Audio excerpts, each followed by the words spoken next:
tardes. En nombre de Se Dice Libertad le doy la más cordial bienvenida a este encuentro con la Cámara de Comercio y Servicios del Estado de Nueva Esparta y de Fedecámaras Nueva Esparta para compartir sobre los temas que angustian la agenda nacional. Y es muy grato para nosotros en Se Dice Libertad compartir este evento con nuestros amigos del Estado de Nueva Esparta. Y bueno, creo que va a ser un encuentro bastante interesante porque vamos a abordar pues los temas económicos y cómo se aspecta el 2023, ¿no? Entonces, para ello le paso la palabra ahora al presidente de la Cámara de Comercio e Industrias de Nueva Esparta, José Gregorio Rodríguez, para que también nos dé un saludo. Y comenzamos entonces con Ana María Carrasquero, que va a moderar este evento. Bienvenidos y muchas gracias por estar aquí con nosotros. Adelante, José Gregorio. Buenas tardes a todos y muchísimas gracias por la oportunidad que nos brindan también al Estado de Nueva Esparta, a la Cámara de Comercio, a los gremios, a Fedecámara. Siempre ávidos pues de información actualizada y de algún tipo de criterio que podamos tener en un país, por supuesto, que siempre está asignado por muchas incertidumbres, pero que eso también nos permite abrir creatividades, ver ventanas de oportunidades. Es la forma como nosotros queremos enfocar. Ya los especialistas nos corregirán, nos orientarán, pero una inflación que pueda promediar en el año por encima o igual al 150%, con una economía, un promedio de 9% de crecimiento, una cesta alimentaria, diríamos, dependiendo, porque hay varias cestas que se toman como indicadores, la de Petare, la de CB, las privadas, pero ninguna de ellas va de los $320, $350, con un salario público de $10. Un promedio del sector privado que discutíamos estos días en Conindustria también de $120, $140 promedio, aunque por supuesto eso va en avanzada, ¿no? Y con algunos nodos gordianos también en inversiones extranjeras, creo que, bueno, es oportuno para el Estado también y para el país conocer las opiniones desde distintos enfoques para que cada quien pueda crear sus propias conclusiones. Nosotros en el Estado de Nueva Esparta, como ustedes bien saben, nos estamos pues preparando para una nueva etapa a raíz de la creación del decreto de zonas económicas especiales, donde hemos insistido con el Ejecutivo Nacional, hemos llevado una serie de iniciativas y propuestas que estamos tratando de configurar, cuya etapa primaria este próximo viernes 16, perdón, estamos presentando las bases técnicas del plan de ordenación territorial. ¿Y por qué? Porque si usted hoy en día toda esa perspectiva, esos proyectos que tenemos plasmados, los implanta en el Estado, en el mapa actual del Estado de Nueva Esparta, la mayoría de esos proyectos tienen un uso no conforme desde el punto de vista urbanístico, desde el punto de vista de ordenación territorial. Pero lo mismo sucede también con una serie de trabas que no es ajena al ecosistema de la isla también, ¿no? Porque hemos insistido también con el Ejecutivo, pues la necesidad dentro del sistema financiero nacional de los capítulos de ciencia, tecnología, educación, nuevos desarrollos, todo lo que es los trámites y lo engorroso y burocrático que es el sistema de permisiones, son una serie de variables, por supuesto, que vienen también a crear algunas perturbaciones y distorsiones que para nada nos amilanan, al contrario, nos promueven a buscar la asesoría apropiada, a buscar las orientaciones y a llenarnos de mucho entusiasmo para estos nuevos desafíos que nosotros preferimos llamar las ventanas de oportunidades. Concretamente, le hemos dicho al Ejecutivo Nacional a través de distintas comunicaciones que no es necesario esperar la presentación formal del plan de desarrollo para zonas económicas especiales para que, por ejemplo, se tomen algunas medidas que señalen el rumbo que queremos darle o que por lo menos permitan indicar algunas señales concretas positivas, ¿no? Como el IGTF, que consideramos, por supuesto, que además de ser perverso, es contradictorio para un régimen de un sistema financiero con libre convertibilidad, por ejemplo, el tipo de trámites que tenemos que pasar por 30 o 40 organismos que no terminan en la constitución de una empresa, en cualquier tipo de circunstancia, el tema de la voracidad fiscal que gravita sobre cada una de las unidades económicas y que hoy en día es una de las circunstancias que agrava o frena o relantiza también la iniciativa privada y empuja hacia la informalidad. Hemos hablado también del crédito y así de muchísimos temas que le corresponderá a los panelistas desarrollar. Pero quiero agradecerles en nombre de nuestro gremio, de la Junta Directiva, de todos los gremios del Estado también esta oportunidad en la cual estaremos muy atentos a escuchar a los conferencistas en sus orientaciones. Aspiramos este próximo año nosotros dentro de esta nueva oleada también hacer un planteamiento concreto al Ejecutivo Nacional, para lo cual estamos promoviendo participación nacional e internacional en materia de servicios públicos, agua, electricidad, internet, que son claves también de manera conjuntas y concomitantes con otras acciones en materia económica financiera. Creemos que solo con establecerse la palabra confianza en leyes no es suficiente, sino que deben darse señales concretas.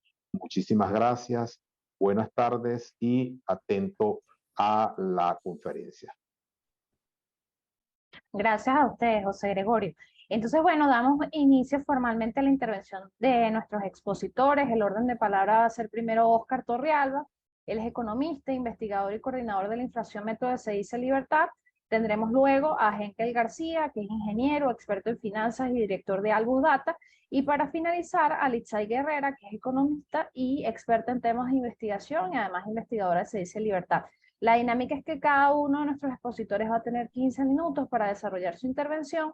Conforme vayan desarrollando la intervención, si surge alguna pregunta, les agradecemos que la pongan por el chat y al final de las intervenciones las leeremos y compartiremos con ustedes. Entonces, bueno, para aprovechar y optimizar el tiempo, yo le doy paso a la intervención de Óscar.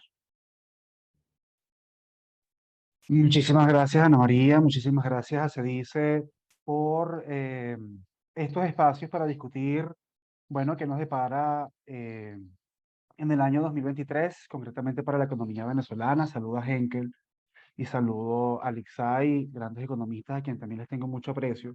Yo voy a compartir pantalla para, si me pueden dar, por favor, la opción de compartir pantalla para poder traerles una serie de gráficos relacionados concretamente con el tema inflacionario.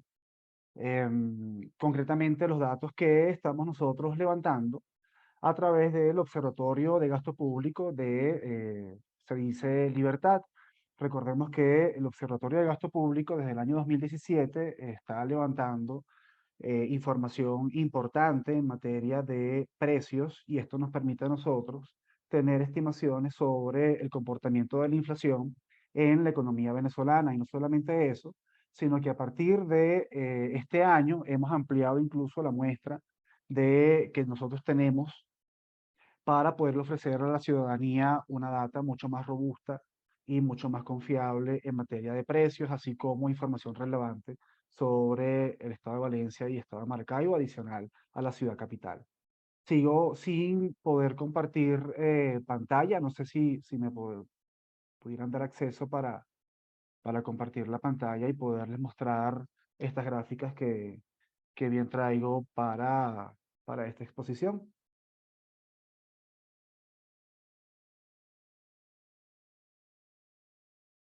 Ahora sí, creo que ya la puedo hacer.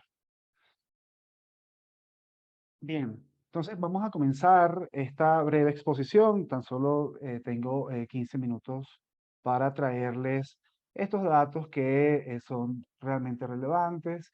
Fíjense, yo quisiera comenzar concretamente con el inflaciómetro interanual, es decir, cómo se ha comportado desde el año 2018 la variación de precios en términos interanuales y a grosso modo estamos viendo una disminución de la inflación en términos interanuales. Esto no quiere decir que hemos solucionado el problema. Fíjense ustedes que nosotros en CEDICE llevamos un cálculo en términos quincenales porque este problema que ha sido tan volátil y tan agresivo en la economía venezolana, a nuestro juicio, amerita una recolección de datos mucho más expedita y con una periodicidad más corta. Por eso es que nosotros en CEDICE tenemos los datos en términos quincenales y vean cómo desde una variación de precios interanual de 378.000% de variación en el año 2019, fuimos disminuyendo esa variación interanual de precios. No obstante,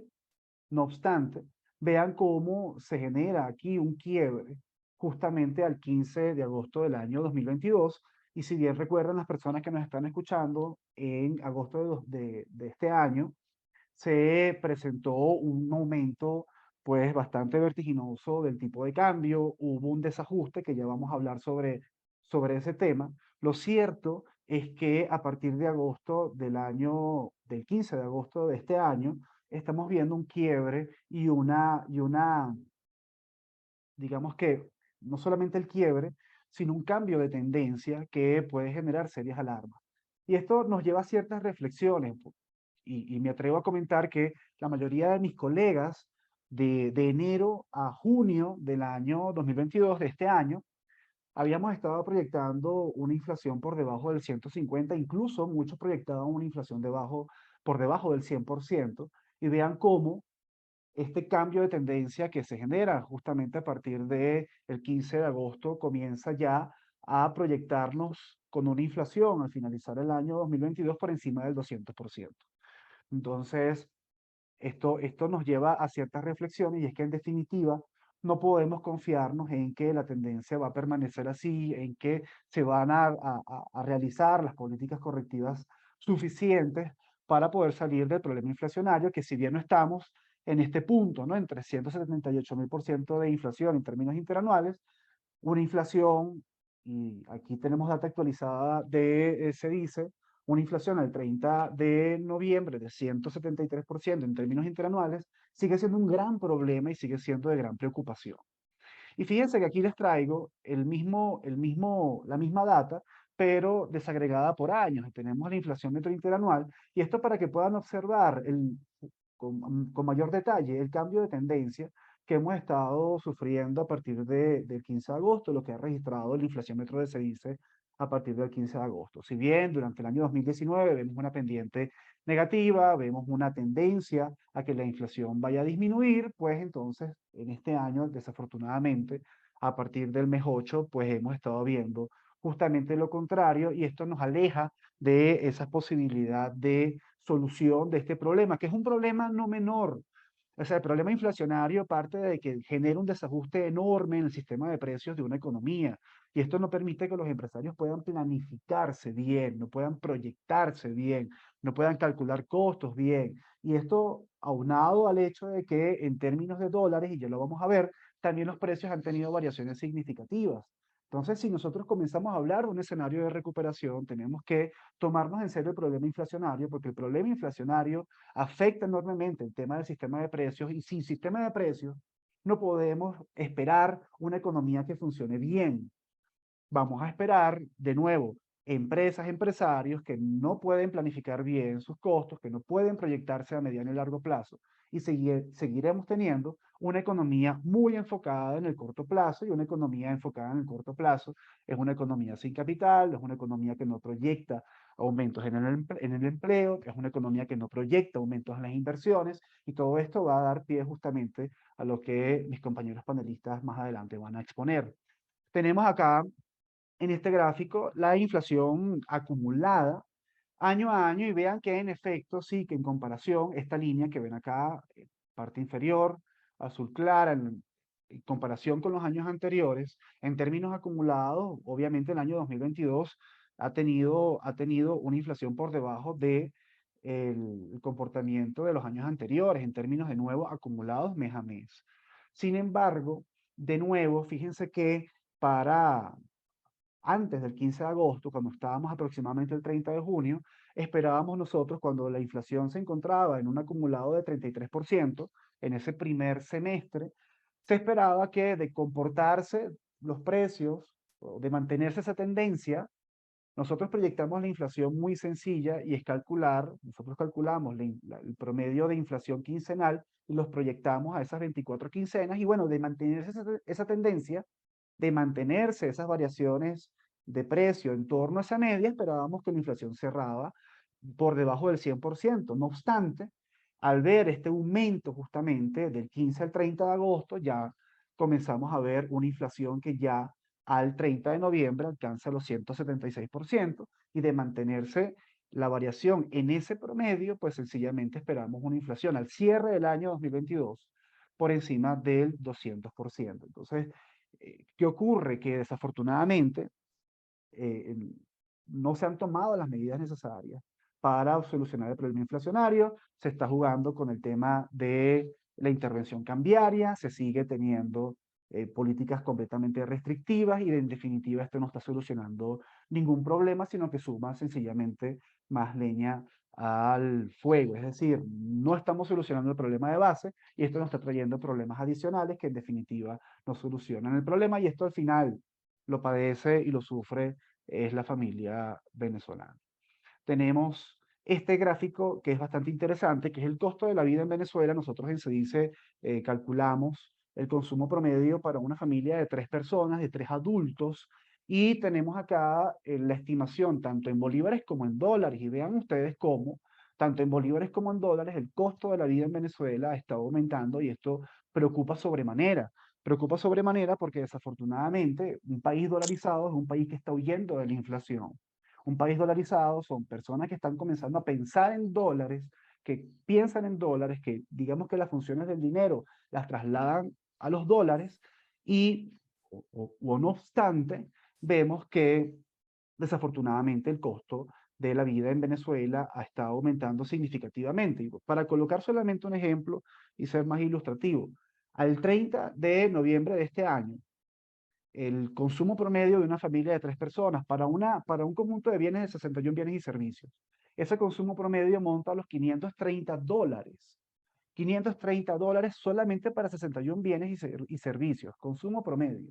Y vean ustedes, y me voy a ir de manera aleatoria hacia un punto. El 15 de octubre del año 2020, ese mismo conjunto de bienes y servicios, que son de nuevo 61 bienes y servicios, para una familia de 3 personas, montaba los $292. Entonces, vean cómo, desafortunadamente, el costo de la vida en Venezuela, no solamente en bolívares, que esto ya es mucho más digerible, el tema del aumento de costo, del aumento del costo de la vida en Venezuela en bolívares, estamos en hiperinflación por un conjunto de políticas monetarias completamente irresponsables. Esto ya se entiende que el costo de la vida en bolívares va a aumentar, pero es realmente penoso que también el costo de la vida en dólares esté aumentando y esto va muy asociado, y a lo mejor se lo dejo a mis compañeros panelistas, puedan hablar un poco de las razones por las cuales el costo de la vida en dólares está aumentando y está muy asociado a esta política de intervención cambiaria y esta emisión de dólares que se está realizando desde hace poco más de un año con la finalidad de contener el tipo de cambio sin tener resultados realmente satisfactorios. Fíjense que ya viendo el comportamiento de la inflación en términos porcentuales, vemos que de nuevo teníamos un comportamiento en la variación de precios en bolívares que iba disminuyendo, hubo un quiebra el 15 de agosto y estamos viendo ya una variación que comienza a cambiar de tendencia. Y en términos de dólares, fíjense ustedes que en el caso de la data que manejamos en CEDICE, desde el año 2021, perdón, desde enero del año 2021 hasta aproximadamente finales del año 2021, es decir, todo el año 2021, vimos una tendencia creciente a la variación interanual de los precios expresados en dólares, que esto es importante. Fíjense ustedes, desde este primer punto, donde comienza la gráfica, que es enero del año 2021, hasta el 30 de diciembre, vimos un comportamiento ascendente en esa variación de precios, que llegó hasta el 56% de variación de los precios expresados en dólares.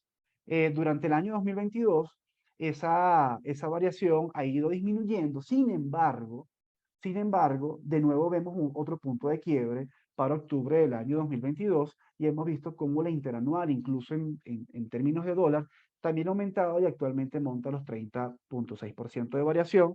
Nosotros en CEDICE esperamos que cierre esto en 35-45% de variación y el año que viene de nuevamente continúe oscilando entre el 30 y el 50% de variación de acuerdo con los datos que nosotros hemos estado manejando. Ya para concluir, fíjense que se ha estado aplicando en Venezuela una política de intervención cambiaria, es decir, se emiten dólares a través de las mesas de dinero, tratando de aumentar la oferta de dólares, tratando de contener el tipo de cambio. Esto para evitar ese traslado del aumento del tipo de cambio a los precios, porque estamos en una economía completamente dolarizada. Sin embargo, el objetivo no se ha logrado. Y fíjense ustedes cómo a pesar de esos esfuerzos, a pesar del aumento del encaje legal, que es una política completamente recesiva, estas políticas no han logrado el objetivo y el tipo de cambio sigue teniendo una presión alcista, una presión que no se va a detener en el corto plazo, a pesar de que hoy justamente el tipo de cambio tuvo una baja. Esto no resuelve el problema de fondo y en términos macro, en términos de tendencia, seguiremos viendo un tipo de cambio que sigue aumentando. Y no solamente eso, estamos viendo aumentos de brechas. Fíjense ustedes las brechas que se han comenzado a observar entre la línea azul, que es el tipo de cambio de mercado paralelo, y la línea amarilla, que es el tipo de cambio del Banco Central de Venezuela. Son brechas que se están ampliando y esto genera mayores distorsiones a una economía ya distorsionada por este conjunto de políticas que se han estado tomando. Entonces, ¿qué esperar? Y justamente esto también es interesante. Ya hemos visto en las gráficas anteriores que el aumento de precios en dólares es un tema que viene desde el año 2020. Es decir, es un problema que ya viene antes. Sin embargo, a este problema que viene desde antes, hay que añadirle que este aumento en las brechas de los tipos de cambio, sumado a la obligatoriedad del comercio formal a aceptar el tipo de cambio del Banco Central de Venezuela, puja a un fenómeno que ya se está generando, que es el aumento de precios en dólares. A esto se le suma esa obligatoriedad de aceptar el tipo de cambio del Banco Central de Venezuela y esto le añade mayor gravedad al tema del aumento de los precios en dólares, porque los comerciantes, al verse obligados a aceptar el tipo de cambio del Banco Central de Venezuela, pues entonces se han visto en la obligación de aumentar precios en dólares para justamente reducir esa brecha. Entonces, ¿qué esperar, no? Ya para concluir, ya justamente ahorita se me acabaron los 15 minutos. Ya para concluir, nosotros lo que esperamos para el año que viene, sencillamente, un mantenimiento, es decir, se mantienen los problemas económicos en Venezuela, sobre todo los problemas inflacionarios. Estamos viendo un aumento de distorsiones justamente producto de políticas que se insisten en seguir aplicando. Es decir, en Venezuela, desafortunadamente, cuando uno escucha personeros del gobierno, personeros, incluso economistas que están con el gobierno, ven que no existe una rectificación o no existe la posibilidad de virar ese conjunto de políticas que actualmente se están aplicando y que, como bien hemos visto a través de estas gráficas, están generando un conjunto de distorsiones que alejan a Venezuela de cualquier escenario de recuperación. Muchísimas gracias por el espacio y bueno, le doy la palabra al resto de mis compañeros. Gracias a ti, Oscar. Entonces, bueno, ahora lo que sigue en el derecho de palabra es Henkel con su presentación. Cuando me vean aparecer, ustedes ya saben que se les acabó el tiempo, pero bueno, ya estamos viendo cosas importantes, incluso por redes sociales que lo estamos transmitiendo también en directo por el Twitter, están ya suscitándose impresiones. Las voy anotando para irlas compartiendo. Listo, Henkel, te paso el derecho de palabra. Gracias, Ana María. Bueno, primero agradecerle a CEDICE, a la Cámara de Comercio de Nueva Esparta, pues en la lista de asistentes veo gente conocida y muy querida. Para mí es un honor poder compartir estos minutos con ustedes y también con Dixay y con Oscar, que nos acompañan el día de hoy en este intercambio. Voy a compartir pantalla. Voy a poner esto en modo de presentación de una vez. Ok, tengo 15 minutos, déjame cronometrar acá. hasta las 5:45, ¿no? Hay láminas que voy a pasar un poco más rápido que otras. De todas maneras, les digo que quienes quieran las láminas, nada, le escriben a Cedice o a mí directamente y con gusto le hacemos llegar las láminas. Igual se van actualizando mes a mes, porque la economía venezolana es así, ¿no? Hay que estar montado mes a mes, así que no me importa compartir la información, que la tengan allí en láminas. Siempre comienzo, el título es 2023 es una prolongación de lo actual, ya en línea con lo que Oscar había mencionado. De hecho, hay muchas ideas que son, que se parecen mucho y no voy a ahondar mucho en ellas porque ya Oscar habló al respecto. Bueno, en ese repaso del contexto con el que yo siempre acostumbro a comenzar este tipo de exposiciones, primero, sin duda hay un mejor ambiente económico y quizás el hito viene en 2018. En 2018 el gobierno nacional cambió su postura con respecto al empresariado. La hostilidad que tenía se abandonó. Hubo un cambio importante en las políticas de controles de precios de cambio que prácticamente se abandonó a partir de ese año 2018. Lo que sí que fue traumático porque ese plan vino acompañado con un aumento descomunal del salario mínimo. Entonces tuvo elementos que uno pudiese rescatar como positivos, pero también con otros como negativos, porque ese aumento de salario fue lo que nos terminó de meter en una dinámica hiperinflacionaria muy dura, cuyo pico se vivió precisamente en 2019, año también complicado por los apagones y la crisis eléctrica que nos tocó vivir. Pero ese mejor ambiente económico nos ha llevado a un crecimiento que sí, estamos creciendo, pero un crecimiento que ha sido desigual e insuficiente y a tasas que obviamente no nos van a permitir salir del foso en un tiempo relativamente corto y quizás hasta esas tasas pudiesen desacelerarse hasta prácticamente cero, ¿no? Si no hay cambios más estructurales, y eso lo vamos a conversar más adelante. Y eso es lo que le mencionaba, la otra gran característica que estamos viendo, que ese crecimiento que tuvo una tasa relativamente alta a comienzos de año, se ha ido desacelerando con el pasar de los meses. La pendiente de desaceleración de inflación primero se aplanó, ya ahí Oscar también hizo un comentario al respecto, y ahora retomó una peligrosa tendencia al alza, y sobre todo porque parte de este comportamiento que estamos viendo y la dinámica que estamos viendo en los agregados monetarios, en el tipo de cambio, la inflación, es propia de lo que nos tocó vivir en hiperinflación. Entonces ahora, si bien antes la probabilidad de caer en hiperinflación era relativamente baja o nula, hoy por hoy sí hay que considerar la vuelta a la hiperinflación como un escenario, para mí todavía de baja probabilidad, pero ya un escenario que hay que empezar a tomar en cuenta. La data de recaudación fiscal fue volátil durante los meses de septiembre y octubre. Noviembre ya retomó más o menos el mismo comportamiento que tenía meses pasados. Y el cierre se proyecta en un monto superior, un poco superior a los 4.000 millones de dólares.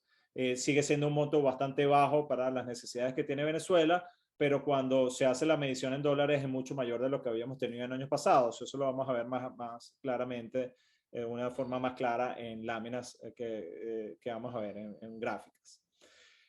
Hay que reconocer que estuvieron disciplinados en lo fiscal, en lo monetario, pero lo que vimos en agosto, lo que vimos en octubre, noviembre, diciembre, pareciera que esa disciplina no es del todo que se pueda mantener en el tiempo, ¿no? Que no podemos confiarnos de que van a ser disciplinados, lo cual es una lástima, porque el poco terreno que se había ganado al respecto, me parece que en estos meses, y ojo, comienza desde agosto, como bien apuntó Oscar, se perdió por completo. Lo que estamos viendo desde el punto de vista nominal de precios, de inflación y de tipo de cambio, es algo que no queríamos revivir y lamentablemente nos ha tocado, y sobre todo esta semana ha sido muy dura. Hoy fue un día de alivio, porque bueno, verlo de 18 hasta 15 realmente es un alivio importante, pero bueno, parte del mal ya está hecho, ¿no? La flexibilización económica continuará, eso es un escenario base por nosotros, y después cuando veamos las premisas de crecimiento de los escenarios para 2023 va a quedar más claro, pero la sombra de la reversión sigue allí, presente. Y tiene que ver con el siguiente con el punto de reinstitucionalización. O sea, estos cambios que estamos viendo no tienen una base fuerte desde lo legal y lo institucional. Entonces sí quedan estos cambios, el abandono del control de precios en algún momento quedó como una concesión, que por cierto en estos días se reavivó la vuelta de los controles de precios. ¿Por qué? Porque eso está allí como que un permiso que nos están dando y como todo permiso pareciera temporal. Aquí lo que necesitamos es que, nada, los controles de precios, eso no vamos a volver nunca a un esquema de ese tipo. Aquí va a haber protección y la creación de un ambiente propicio para que el empresario pueda desarrollarse, para que pueda ejercer sus funciones que son de entregarles bienes y servicios a la gente, pero no estamos todavía ahí, no estamos. Le hace falta piso y de confianza de los actores económicos de que esto se va a mantener. Lo podemos ver en el corto plazo, bueno, eso está en duda, ojalá, realmente ojalá lo veamos. Fíjense que lo que está impulsando la inflación, y esto es data del Banco Central y también de otras firmas, la misma se dice, servicios de educación es uno de los que está impulsando la inflación, pero por lejos. Y de hecho, Servicio de Educación está viendo el equivalente de lo que se paga en dólares, no estamos hablando solamente de inflación en bolívares. Cuando vemos lo equivalente que se paga en educación en dólares, eso ha visto un aumento significativo. Pero esto es producto de una dinámica inflacionaria estándar. Realmente no, lo que estamos viendo es un proceso de ajuste de precios que estaban rezagados.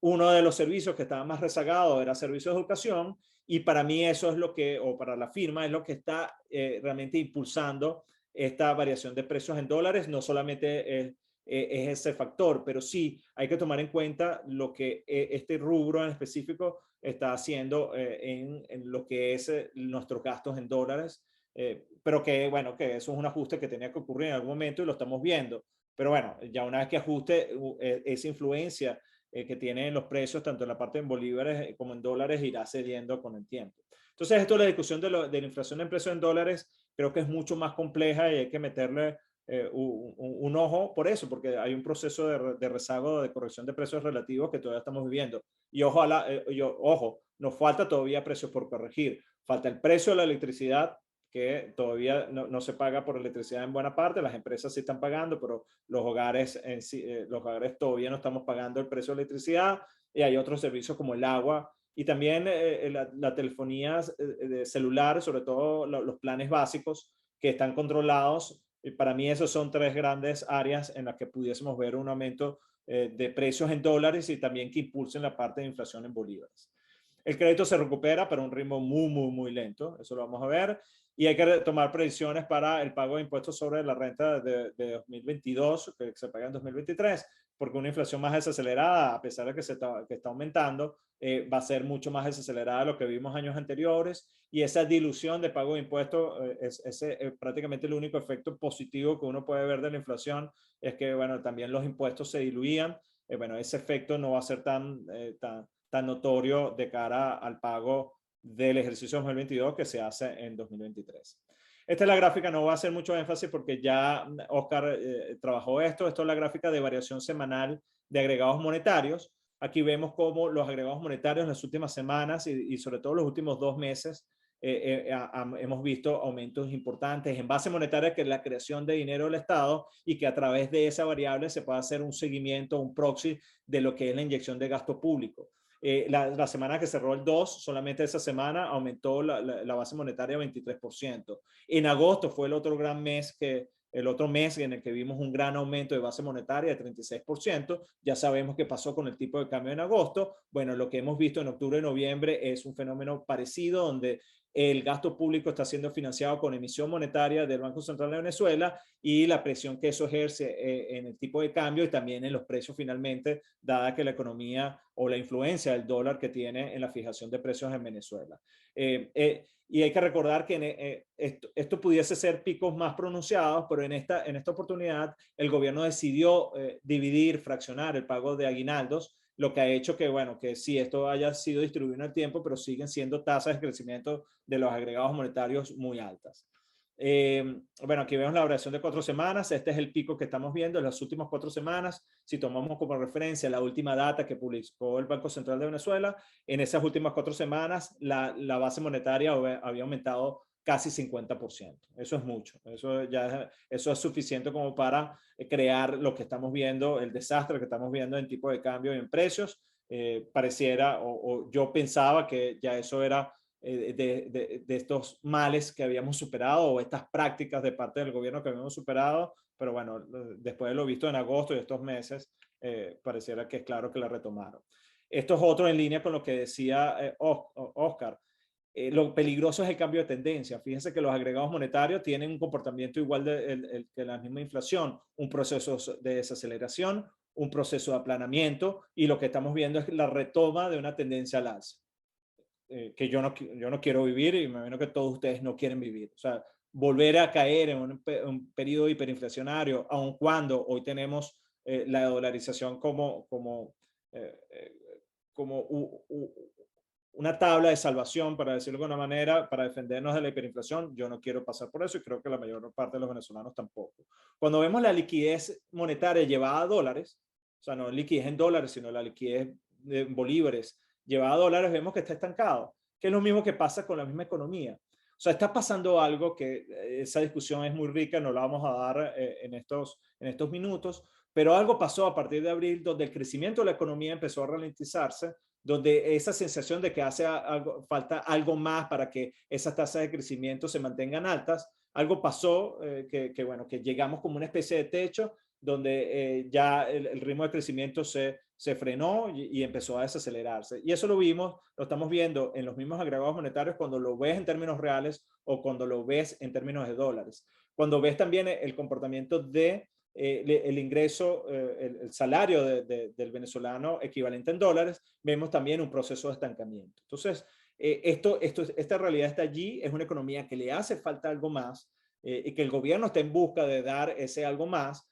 pero que todavía no hemos dado la vuelta de esos elementos que nos hacen falta para continuar el crecimiento. Esto es el crédito bancario, sigue aumentando por ritmo muy lento. Todos los créditos que hay en Venezuela, la mayor parte se hace en bolívares, el grueso se hace en bolívares, no, equivalen a algo cercano a 655 millones. Entonces, el cierre de octubre, que es la última cifra publicada por Sudeban, hoy muy probablemente es cerca de 700 millones. Aquí la única noticia buena es que están completamente calzados los créditos. Como al estar indexado, esas subidas de tipo de cambio, si los créditos fuesen solamente en bolívares sin estar indexados, hubiésemos visto una caída en términos de dólares de esa cartera de créditos. No lo vimos. O sea, que allí la cartera de crédito está protegida con las variaciones del tipo de cambio, y eso en medio de todo, a pesar de ser una cartera de créditos pequeña, es una buena noticia para la banca, sobre todo desde el punto de protección de los niveles de activo y también una protección de del mismo patrimonio del banco.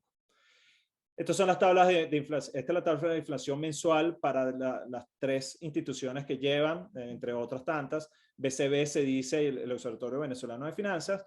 Bueno, la de CEDICE, el Observatorio Venezolano de Finanzas, todas van más o menos parecido. De hecho, si vemos la interanual, vemos que a nivel de tendencia y hasta de nivel es bastante parecida.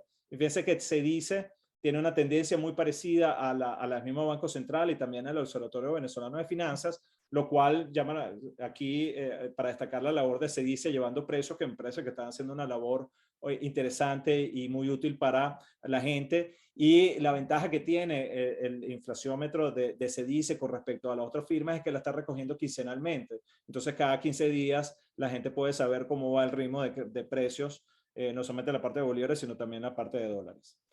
Esto es lo que está pasando con el tipo de cambio. Ya Oscar habló con esto. Hoy hubo una caída importante en el tipo de cambio, pero aquí realmente lo que preocupa es la brecha. Una brecha que ha estado prácticamente 40 días por encima del 10%, estuvo cerca de 20 días por arriba de 15% y cerca de 13 días por arriba de 20%. Es decir, la variación del tipo de cambio o un tipo de cambio que se eleva de manera abrupta es perjudicial, pero para el empresario, y ya como lo explicó Oscar, que no voy a ahondar mucho más en eso porque ya lo explicó él, la brecha daña mucho más. ¿Por qué? Porque ellos se tienen que regir por el tipo de cambio oficial, dólares al tipo de cambio oficial no consiguen, y bueno, la única defensa que tienen es subir sus precios en dólares, lo cual también es muy difícil porque el mercado quizás no puede absorber ese aumento de precios en dólares. Entonces la brecha hace un daño tremendo, mucho más allá de lo que puede hacer la misma variación del tipo de cambio, que ya en sí lo hace, sobre todo con la pérdida de confianza del bolívar, de la poca que se tenía.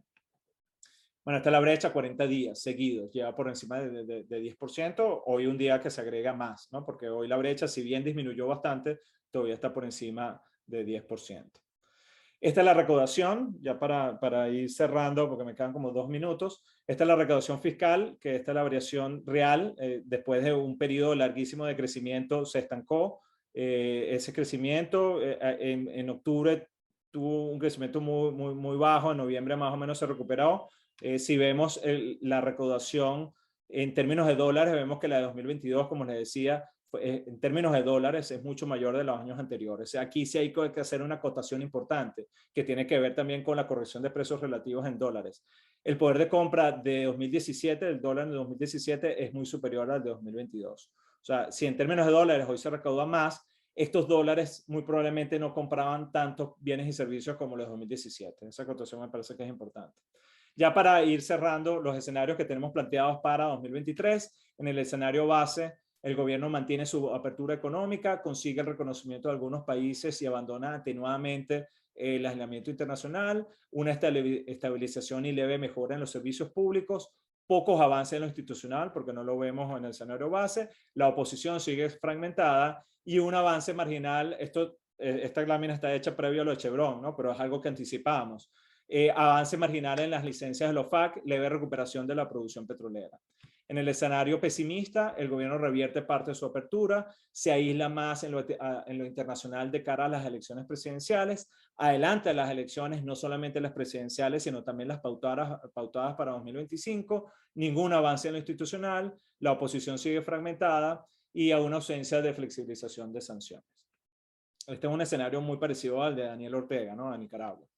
Y en el optimista, el gobierno profundiza su apertura económica, realiza avances más relevantes en lo institucional, la oposición empieza a reorganizarse con un nuevo liderazgo, mejora de los servicios públicos tras acuerdos negociados y una promesa firme de flexibilización de sanciones atado al escenario electoral. Esos son prácticamente los números para el escenario base, que ya con esto estoy terminando, Ana.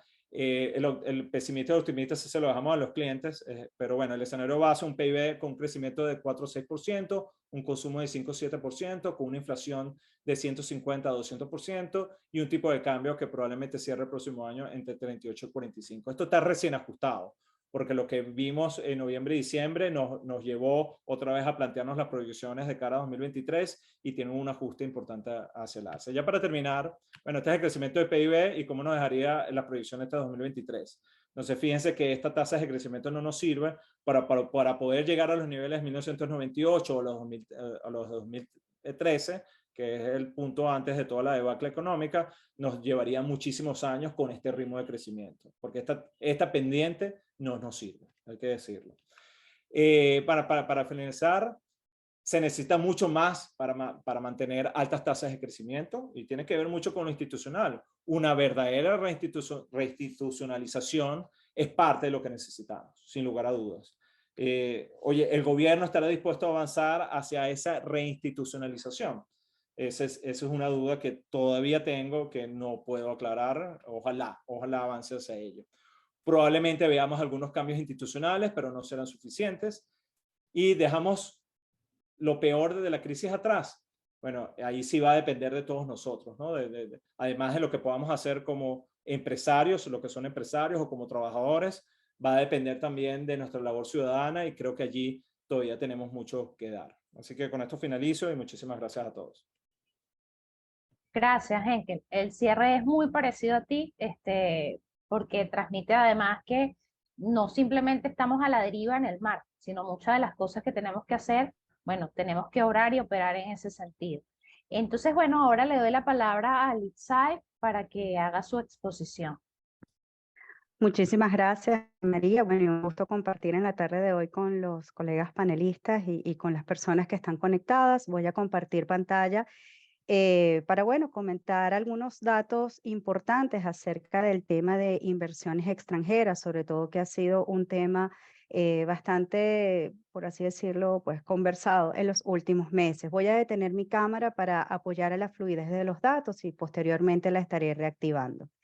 Bien, desde el punto de vista de inversiones extranjeras directas, bueno, lo primero que quisiera comentar es específicamente el por qué es tan importante, porque, a ver, en el último año y medio se ha hablado mucho al respecto y es que básicamente la inversión extranjera directa es una importante fuente de apoyo y de financiamiento desde el punto de vista de los recursos que necesitan los países para, entre otras cosas, pues poder contar con efectos positivos en todo su sistema económico a través de transferencia de conocimiento, mejoras productivas, todo el efecto de arrastre económico que se puede generar en distintos sectores, además de, por supuesto, impactos en salarios, apoyo a la diversificación de exportaciones, que mejoren las estructuras productivas de los países y todo esto en consonancia con los objetivos de desarrollo sostenible.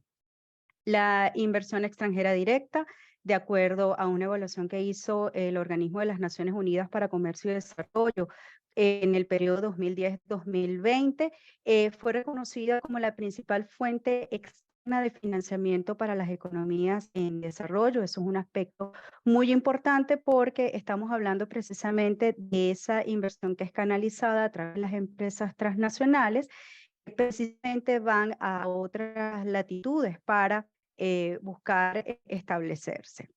¿Y por qué las empresas transnacionales pues invierten más allá de sus fronteras? Bueno, tienen objetivos desde el punto de vista de corto, mediano y largo plazo. Algunas buscan netamente recursos, otras buscan generar rentas, otras buscan generar eficiencias, y en función a esto, pues por supuesto los países diseñan los distintos mecanismos para precisamente tratar de atraer, y no solamente de atraer, sino también de retener en el buen sentido de la palabra, y de que esto pueda ir de una forma armoniosa con su sistema productivo local para que se puedan dar sinergias y se pueda dar un mayor aprovechamiento de estos flujos. Desde el punto de vista de los factores, y acá quisiera hacer una mención con respecto a lo que es la zona oriental del país y específicamente en el estado de Nueva Esparta, los factores que son determinantes para la captación de las inversiones extranjeras tienen que ver a grandes rasgos con, en primer lugar, cómo es ese mercado, no solamente en los países, sino también en las regiones, en los estados, en los mismos municipios, porque esto va a determinar mucho en cómo las empresas transnacionales te pueden ver esas oportunidades para localizarse en estas regiones. También es muy importante la evaluación desde el punto de vista de cómo son las reglas de juego, cómo es ese marco legal bajo el cual se pueden establecer y desarrollar estas inversiones, si hay garantías, cómo funcionan, si hay acuerdos internacionales, si hay Estado de Derecho, si hay respeto a los derechos de propiedad, entre otros aspectos. También es muy relevante desde el punto de vista de las estructuras de costos, cómo son los incentivos, cómo es el tema desde la perspectiva tributaria, no solamente transversal, sino también estatal y municipal, un punto muy álgido y muy importante que en los últimos meses se ha estado discutiendo en nuestro país, cómo es el costo de la mano de obra, de los servicios, de todo aquello que habilita precisamente para que las actividades económicas puedan llevarse a cabo. Otros aspectos importantes, y lo mencionaba tanto Henkel como Oscar, bueno, cómo es el tema de la formación, qué tan costoso puede ser o no, porque las empresas por lo general buscan que su talento humano se mantengan en una constante actualización, y también pensando en ese recurso humano de relevo, de esas generaciones futuras que pueden formar parte de esos desarrollos productivos. Y otros elementos importantes, bueno, cómo es la disponibilidad de información, cómo reciben la asistencia, cómo son desde el punto de vista de las instituciones, cómo reciben el aftercare, cómo es ese cuidado y cómo están establecidos los mecanismos de promoción para que puedan de nuevo estas empresas establecerse en los países. Quiero comentar además algunas consideraciones importantes desde la perspectiva global y que impactan a las inversiones. Sabemos que el contexto general cambió a partir de la pandemia. Por supuesto, año 2020 fue un año extremadamente crítico para todos los países, pero bueno, una vez que se comenzó a superar las limitaciones que en su momento fueron establecidas, se estaba generando una mejor perspectiva desde el punto de vista de crecimiento de la economía global. Sin embargo, este año, pues la situación cambió. Tenemos no solamente la continuidad de la pandemia, sino también el impacto de lo que ha sido la guerra en Ucrania y cómo esto ha afectado no solamente a Europa, sino al resto de los países. Esta continuidad de la pandemia, de la disrupción en las cadenas globales de suministro, pues cambiaron totalmente el cómo las empresas estaban viendo la posibilidad de reactivar proyectos o de generar nuevos proyectos.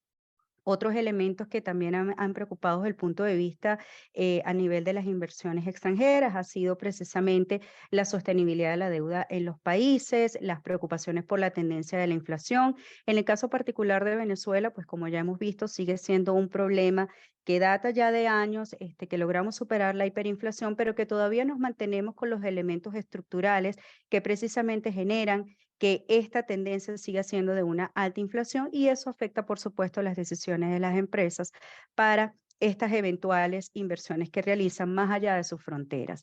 Otro elemento importante, y sé que es de vital interés para una zona como es el estado de Nueva Esparta, desde el punto de vista de zonas económicas especiales, a partir de lo que ha ocurrido con estos cambios generados por la pandemia, pues muchos países establecieron cambios en sus programas de zonas económicas especiales para atender de primera mano al sector salud, es decir, para atraer inversiones en estos sectores y de cara a ello, pues modificaron todos los paquetes de incentivos, sus distintas políticas, pero también han ido avanzando a cómo han de alguna manera visualizado estos reacomodos a nivel de las expectativas que tienen las empresas de otros sectores, como es el sector manufacturero en general, o el propio sector energético o el sector de las TIC. Un elemento importante para comentarles acá, luego de todo el debacle a nivel global que tuvimos por efectos de la pandemia en el 2020, en el 2021 hubo una recuperación que se mantuvo hasta el primer trimestre del 2022, pero precisamente con todo el contexto geopolítico económico a nivel global, pues bueno, ha habido una desaceleración en ese ritmo de las inversiones y básicamente la UNCTAD, pues bueno, preveía en el último Global Investment Trend Monitor que lo que se visualiza de cara al 2023 pues todavía no está muy claro porque siguen estando los riesgos y estos riesgos son básicamente internalizados por las empresas de cara al momento de decidir el cómo invierten y en dónde invierten más allá de sus fronteras.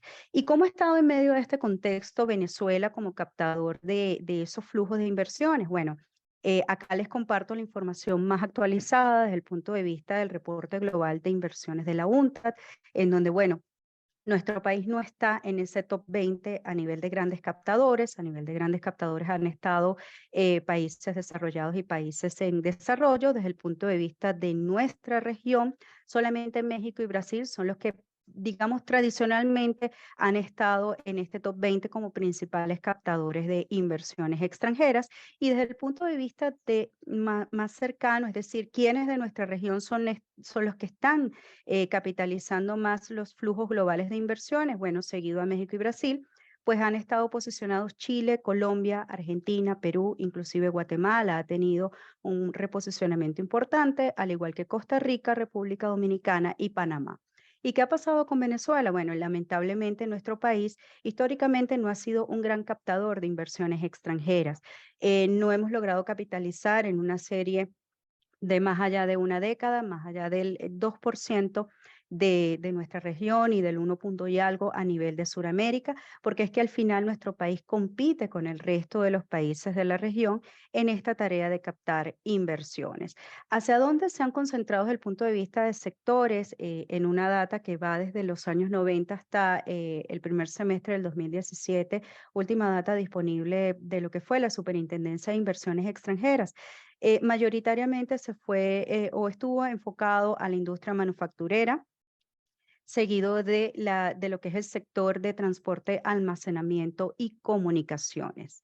Desde el punto de vista, digamos, de estos destinos, de estos sectores, bueno, es importante tomar en cuenta que a nivel global, pues bueno, las inversiones han estado pues diversificándose hacia otros rubros más allá de los que tradicionalmente estuvo capitalizando nuestro país.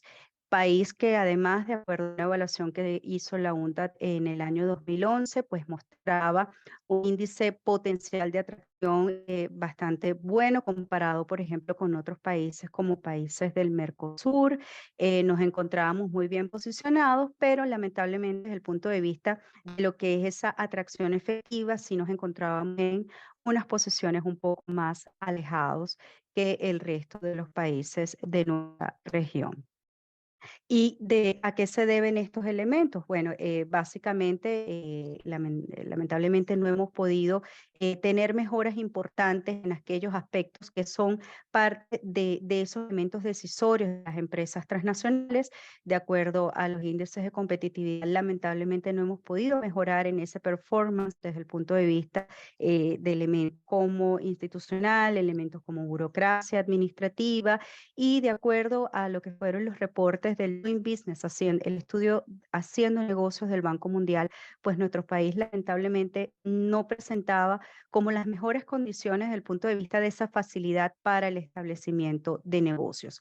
Recientemente un estudio coordinado del Atlas Network, coordinado por Cedice Libertad, nos muestra que, por ejemplo, desde el punto de vista de la burocracia que requieren las empresas para atender todos estos requisitos, todos estos trámites y procedimientos, nos encontramos como un país que tiene más allá de 1000 horas promedio año para que precisamente empresas, bien sean del sector primario, del sector manufacturero, del sector terciario, puedan llevar a cabo esa normal operatividad desde el punto de vista de sus actividades. Y esto, por supuesto, nos pone en desventaja desde el punto de vista de esa, digamos, de esa competencia de nuevo que tenemos con el resto de los países para captar inversiones.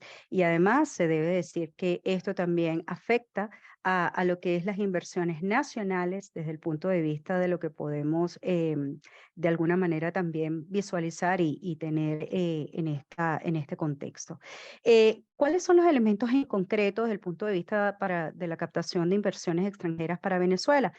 El contexto macroeconómico afecta y lamentablemente haber tenido un largo periodo de contracción económica, una fuerte disminución en el tamaño de nuestra economía con una alta inflación y un alto periodo de hiperinflación, pues lamentablemente no genera las mejores condiciones de esa, digamos, desde el punto de vista de esa atracción. No contamos con un régimen legal vigente que sea, digamos, o que esté hecho bajo un enfoque de proinversiones. No se cuenta con un procedimiento expedito para el registro de las inversiones extranjeras. No contamos con una estructura de incentivos competitiva desde el punto de vista de la atracción. Lamentablemente los pocos incentivos que había, por ejemplo, a nivel de establecimiento de nuevas inversiones, inclusive para sector turismo, etcétera, que contenía la anterior ley de impuestos sobre la renta, pues fueron eliminados en la última reforma, sin dejar a un lado pues todo lo que ha habido en el resto de todas las reformas a nivel tributaria. Las zonas económicas especiales, lamentablemente, en su momento, es un tema que no es nuevo, no se enfocaron bajo premisas básicas para que pudieran ser potencializadas y en su mayoría o en algunos casos quedó sobre todo en un marco enunciativo con respecto a este tema. De hecho, en CEDICE realizamos una investigación en donde hay algunos highlights que son interesantes desde el punto de vista de la revisión, sobre todo para los hacedores de políticas públicas. No contamos lamentablemente y en esta materia de políticas públicas, con estrategias bien concretas y visualizadas de una manera muy integral, es decir, que consideren política industrial, política comercial y política, por ejemplo, de atracción de inversiones para promoverlas, tanto desde el punto de vista de esas inversiones foráneas, así como también para potencializar las extranjeras. Es un punto o una tarea pendiente que sigue estando allí, que es necesario para que podamos tener no solamente una captación sostenible, sino también ese desarrollo. Y otro aspecto muy importante es que el país mantiene un rezago con respecto a la tendencia de los nuevos acuerdos internacionales de inversiones, además de mantener un rezago con respecto a los acuerdos comerciales, lo cual nos genera una desventaja, si se quiere, importante, considerando que las empresas transnacionales, por ejemplo, buscan invertir para también visualizar la atención de posibles otros mercados en las regiones. Algunos comentarios para concluir. Las inversiones extranjeras son importantes por su aporte al desarrollo de los países, forman parte también relevante desde el punto de vista de las cadenas globales de valor. Los países compiten por captar inversión extranjera en un contexto global que cada vez es más complejo. Las empresas multinacionales se han adaptado a todos los cambios que han ocurrido en el contexto global y de cara a ello, después sobre todo de la aparición de la pandemia han sido mucho más cautos en cada uno de sus proyectos de inversiones transfronterizas, y es muy importante de cara a lo que es el diseño de política pública, el entendimiento de que se requiere de una visión y una estrategia muy integral que permita no solamente captar incrementar la captación, sino también ese cuidado desde el punto de vista de las inversiones en los países. Y para el caso particular de Venezuela es muy importante que esta definición o este diseño de política de nuevo sea de una manera integral, que potencialice las inversiones nacionales, además de un adecuado marco legal que sea pro inversiones.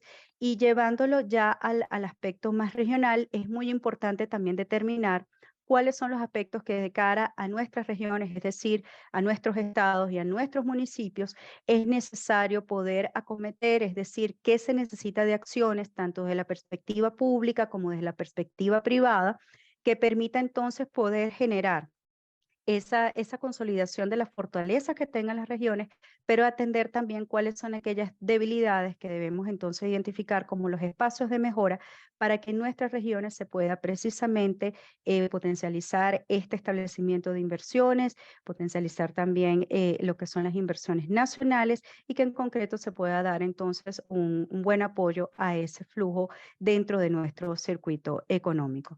Bien, creo que estoy dentro del tiempo, Ana María, y a la orden entonces para poder atender cualquier inquietud.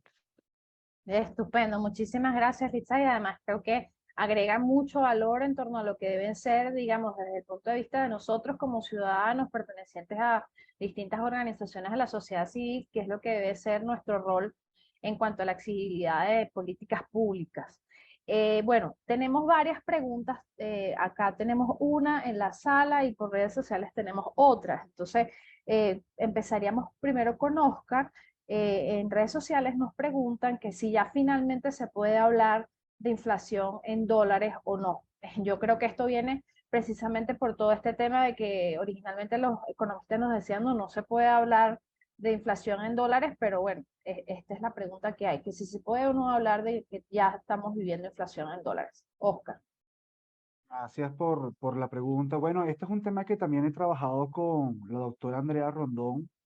De hecho, escribimos un artículo recientemente y ella escribió un segundo artículo también hablando del tema de inflación en dólares, porque sí, bien es cierto, hace 2 años se hablaba de que no se podía definir técnicamente de que había inflación en dólares por lo siguiente. Como definimos inflación como esa monetización del déficit fiscal por medio de emisión de dinero, y el Banco Central de Venezuela no imprime, no emite dólares, sino emite son bolívares, pues técnicamente hablando uno no podía hablar de inflación en dólares. Sin embargo, si bien el banco, o sea, esto es un planteamiento que he estado trabajando y que recientemente de nuevo se ha sumado la doctora Andrea Rondón sobre este respecto.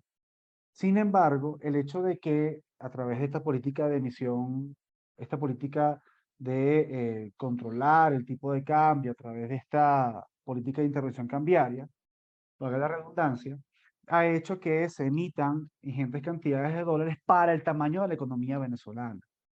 Y ese aumento en la circulación de dólares puede ser el causante de ese aumento en los precios expresados en dólares. ¿Por qué se plantea esta hipótesis, este razonamiento? Porque no estamos hablando de ciertos saltos en los precios en dólares, estamos hablando de una tendencia que lleva bastante tiempo. Es decir, los precios en dólares llevan una tendencia al alza desde hace mucho tiempo y no es poco significativa, es de hecho muy significativa. Por lo tanto, esta política de intervención cambiaria y esta emisión de dólares a través de las mesas de dinero pudiera ser una de las razones, porque de nuevo en economía no podemos explicar este fenómeno solamente con una cosa, pero puede ser una de las razones por las cuales vemos aumento de precios expresados en dólares.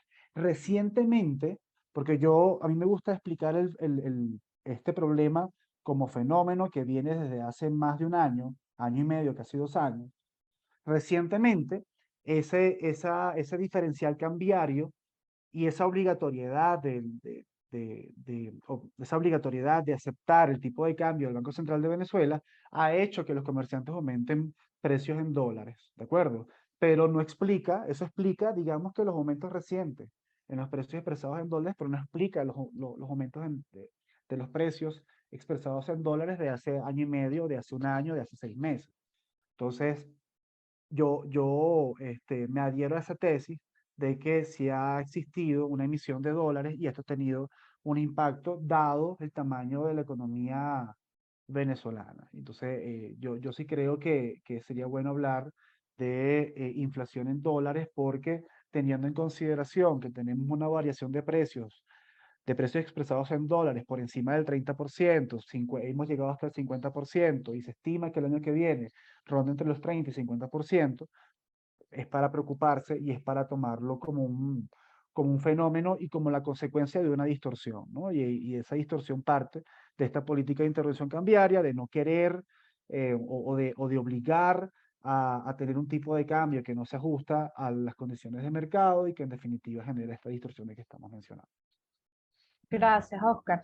Aquí nos piden una consideración sobre el modelo de zona económica especial en Nueva Esparta. Yo creo que el ITSAI podría abundar un poquito más, ya que lo asomó en su exposición. Sí, seguro. Es un reto importante. De hecho, la zona económica especial que ya existía en el estado de Nueva Esparta, lo más recomendable es que pueda ser evaluado porque algo de lo que no conocemos hoy en día es la información de cuáles fueron los resultados de la implementación de este tipo de programas en todos estos años, es decir, empleo generado, sinergias, encadenamientos productivos, etcétera. También levantar cuáles fueron los posibles errores o es decir, cuáles son aquellos espacios de mejora que se necesitan para potencializar, digamos, la entidad bajo este enfoque. Y creo que eso es parte de lo que debería ser un siguiente paso, ¿no? Y esperaríamos que eso fuese así. Es decir, de lo que ya está transitado, qué fue lo positivo y hacia dónde podemos ir, sobre todo considerando además que, a ver, los programas de zonas económicas especiales no son modelos estáticos, porque precisamente atienden a una dinámica y de nuevo, todo lo que ha ocurrido posterior a la aparición de la pandemia ha obligado a que quienes llevan a cabo estos programas, a que los países pues cambien completamente sus estrategias para precisamente poder adaptarse a esta realidad y poder acompañar también a las empresas que ya están establecidas y poder generar los cambios adecuados para atraer a aquellas que potencialmente puedan estar en estas zonas. Sobre todo sabiendo y teniendo en cuenta que la zona de Nueva Esparta, pues bueno, ha tenido unas consideraciones sobre todo de cara al comercio. Y aquí me quiero detener en algo muy puntual y muy breve. Cuando en el pasado fueron presentados distintos estudios de localización en función a la atracción de inversiones, el Estado de Nueva Esparta había logrado diversificarse desde el punto de vista digamos, de esas posibilidades a nivel de sectores. Y eso es importante de considerar, porque no es solamente turismo, también se pueden explorar qué otras opciones o qué otras posibilidades hay y que se puedan materializar en la zona y que puedan ir en consonancia con el establecimiento de esta nueva etapa a nivel de zonas económicas en la entidad. Gracias, Litzai. Acá en la sala tenemos una pregunta que nos dicen cuáles son los indicadores para 2023 y si habrá o no crecimiento. Henke, yo creo que tú eres el designado al...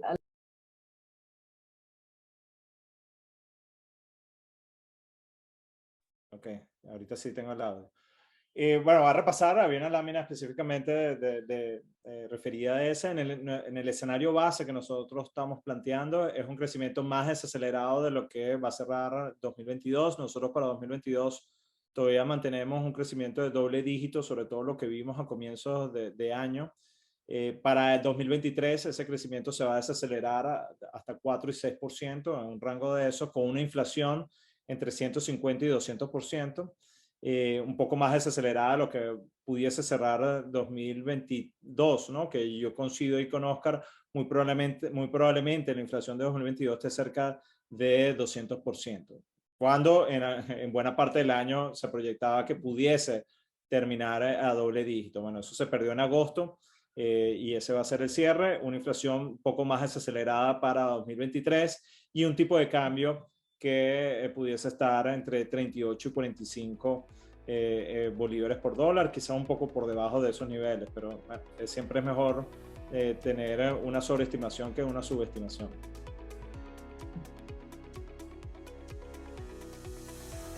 Gracias, Henkel. Yo creo que aquí es súper importante rescatar que las 3 intervenciones apuntaron a elementos claves para la exigibilidad, como les decía hace un rato, de las políticas públicas, para la generación de riqueza. Tenemos que rescatar que en las 3 intervenciones nuestros expositores hicieron énfasis en la importancia de la institucionalidad. Esta conversación de la tarde de hoy va a quedar guindada en nuestra cuenta Twitter de Cedice, @Cedice. Les invitamos a que la compartan porque yo creo que aquí hay insumos claves para el rol que cada uno desempeña. Nuevamente queremos agradecer a la Cámara de Comercio del Estado de Nueva Esparta por habernos acompañado en la organización de esta actividad y a nuestros 3 expositores del día de hoy. Entonces, bueno, damos por concluida la actividad. Muchísimas gracias.